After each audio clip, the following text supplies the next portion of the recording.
Jake, thanks very much. Let's hope that actually happens. We want to welcome our viewers in the United States and around the world. I'm Wolf Blitzer, reporting today from Boston. You're in the Situation Room. Once again, this nation is facing terror and tragedy. Here are the latest developments in the horrific bombings which brought a bloody end to the Boston Marathon.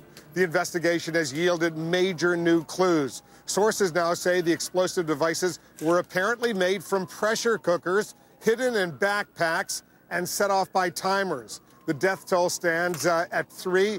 We've now learned the name of another person who was killed, Crystal Campbell, a young woman who was at the finish line to cheer on the runners.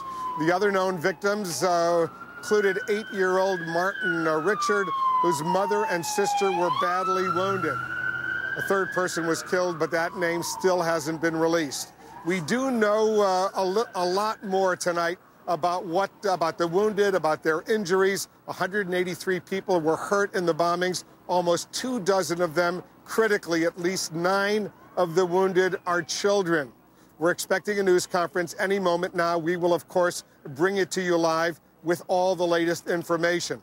Let's focus now on the bombs that turned that finish line into a scene of carnage and chaos. John King is standing by here with you. You've been doing some reporting all day, John.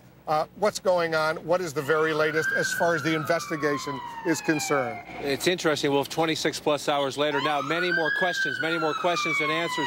Authorities primarily are trying to review every piece of forensic evidence gathered from that scene just a few blocks away. They're looking at every piece of video footage they can get from surveillance cameras. They're looking at all the debris that has been collected. At this moment, as you noted, they're saying there were just 2 explosive devices, they believe. They believe they were small, compact devices put into metal canisters, probably pressure cookers, and then filled with nails, filled with other metal pellets, powerful explosives. So those pellets and the nails are what caused the carnage we hear so many of these victims have. They believe just the 2. Remember, yesterday they were talking about other suspicious packages. They believe now some of those were detonated. They were just suspicious packages in the wake of the investigation.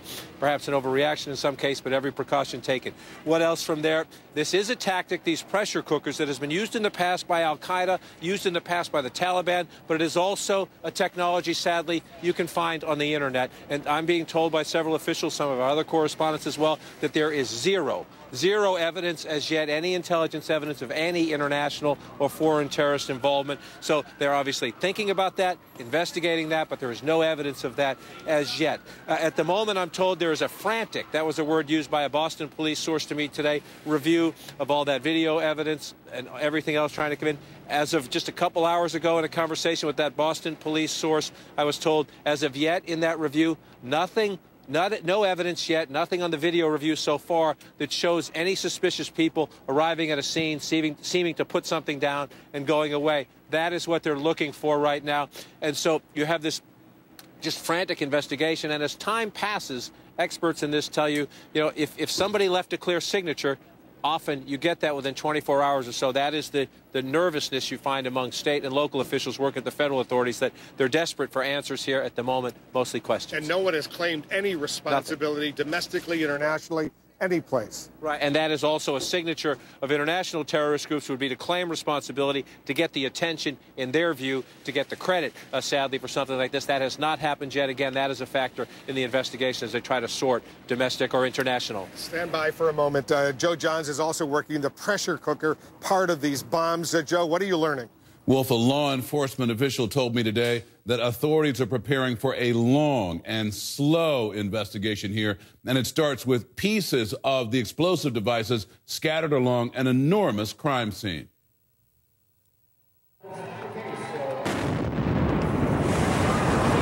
Even before the dust started to settle, authorities were asking what kind of explosive device created this. The picture of the bombs now starting to emerge is that they were deadly but crude. A federal law enforcement official with knowledge of the Boston bomb investigation tells CNN the bombs were hidden in bags inside a metal pressure cooker. A law enforcement source also told CNN that it's likely but not certain that a timing device was used to detonate the bomb. Emergency room doctors said they believe the bombs contained BBs and nails, intended by the bomber to kill or maim as many people as possible.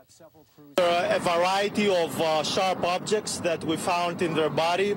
Probably this bomb had multiple metallic fragments in them, and we removed pellets and nails. Mike Bouchard is a former top official with the Bureau of Alcohol, Tobacco, and Firearms. It could be a relatively simple device, but that's all you need.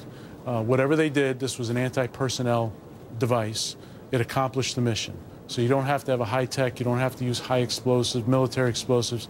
The pressure cooker bomb is not new. Plans for this kind of thing are on the internet, making tracing the bomb style to a specific group or individual more difficult.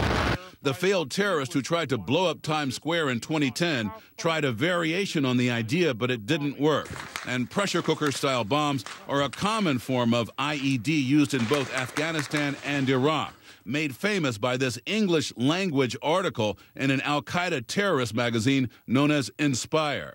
This doesn't necessarily mean that this is jihadist, al-Qaeda inspired, but it's striking nonetheless that there are some close parallels between the description of the devices in Boston and this recipe in al-Qaeda's Inspire magazine.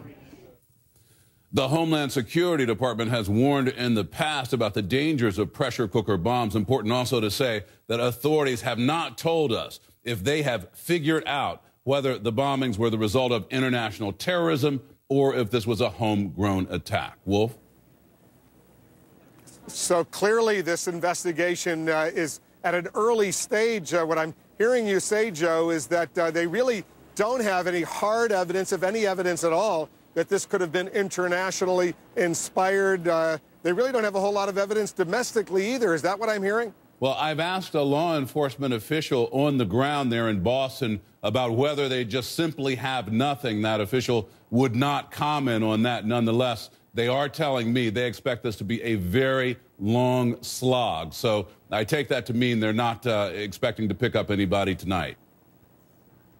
We're going to hear from the SAC for the FBI, Rick DesLauriers, on the investigation, let's go to the news conference right now. The mayor of Boston is speaking.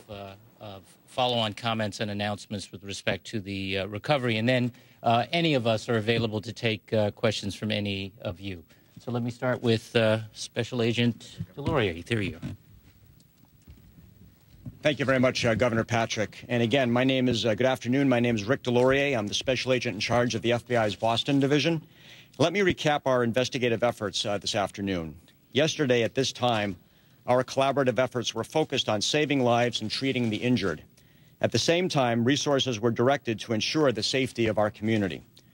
As soon as those important tasks were completed, first responders focused on establishing a criminal investigation. The FBI's Boston Joint Terrorism Task Force, composed of more than 30 federal, state, and local law enforcement agencies, including the Boston Police, the Massachusetts State Police, ATF, HSI, United States Secret Service, and others, responded to the scene. Many of them were already there as part of the general security for the marathon already in place. The first step law enforcement took was to secure the physical area around the blast for the purpose of preserving evidence in the area related to the devices itself.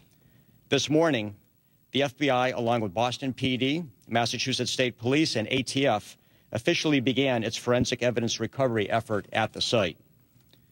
Their goal was to recover physical items related to the blast. Those items have been recovered and are being sent to the FBI's laboratory in Quantico, Virginia. There, specialized examiners will reconstruct the device or devices and determine its makeup and components. Among items partially recovered are pieces of black nylon, which could be from a backpack, and what appear to be fragments of BBs and nails, possibly contained in a pressure cooker device. We are expediting this blast evidence to our laboratory in Quantico, Virginia, for a complete and thorough analysis. In addition, this morning, it was determined that both of the explosives were placed in a dark-colored nylon bag or backpack. The bag would have been heavy because of the components believed to be in it. At this point, it is difficult to determine specific components used until we can eliminate other factors which may have already been present in the environment. In fact, we won't know with some certainty until the laboratory completes its final review. Away from the scene, yesterday afternoon, the JTTF began its investigation. Immediately after the bombing, the FBI initiated a command post. Those assigned to the JTTF, intelligence analysts, and other personnel from every state, local, and federal government agency associated with the JTTF, and many others on their own, including Boston PD and Mass State Police. More than 1,000 law enforcement officers across many agencies have been assigned to this investigation via the command post. They began canvassing sources, reviewing government and public source databases, and conducting interviews with eyewitnesses and others to determine who is responsible for this crime. We are doing this methodically, carefully, yet with a sense of urgency. All across the nation and around the world, the force of the United States is working hard to locate those responsible. Already, the FBI has received more than 2,000 tips as of noon today, many of which have already been reviewed, analyzed, and vetted.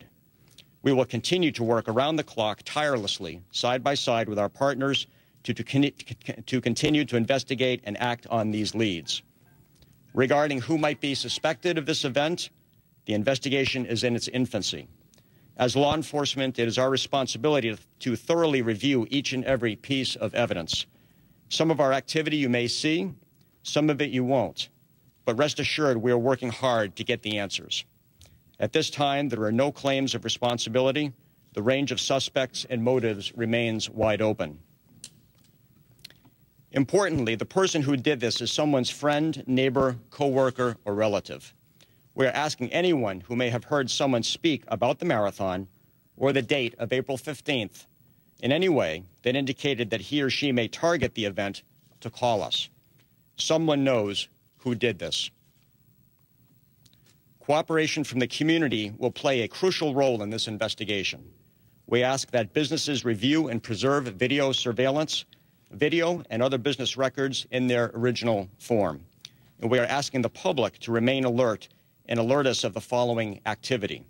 Any individual who expressed a desire to target the marathon. Suspicious interest in researching how to create explosive devices. The noise of explosions in remote areas prior to yesterday, which may have been used as tests by those responsible for these acts.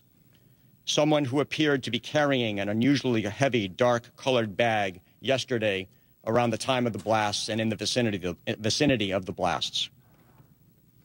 As further substantive details become available that are appropriate for release, together we will either issue a press release or hold a press conference.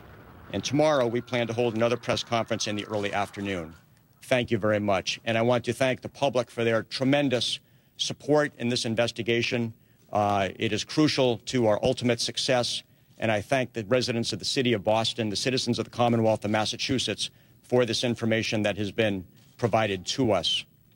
I also want to thank the Westin Hotel here for their services and allowing us to use their facility. We are very grateful for that. Thank you very much. Thank you, Rick. Mr. Mayor? Thank you, Governor. Thank you all for being here once again this afternoon. As the investigation continues and more victims are being identified, in true Boston fashion, we are receiving many offers of help and assistance. And just earlier today, Senator Warren and I visited several of the victims of this tragedy. Your heart goes out to them and their families during this very difficult time for them. I also want to talk about the police, the fire, EMS, all those services, and the volunteers who reacted quickly during this time of tragedy also.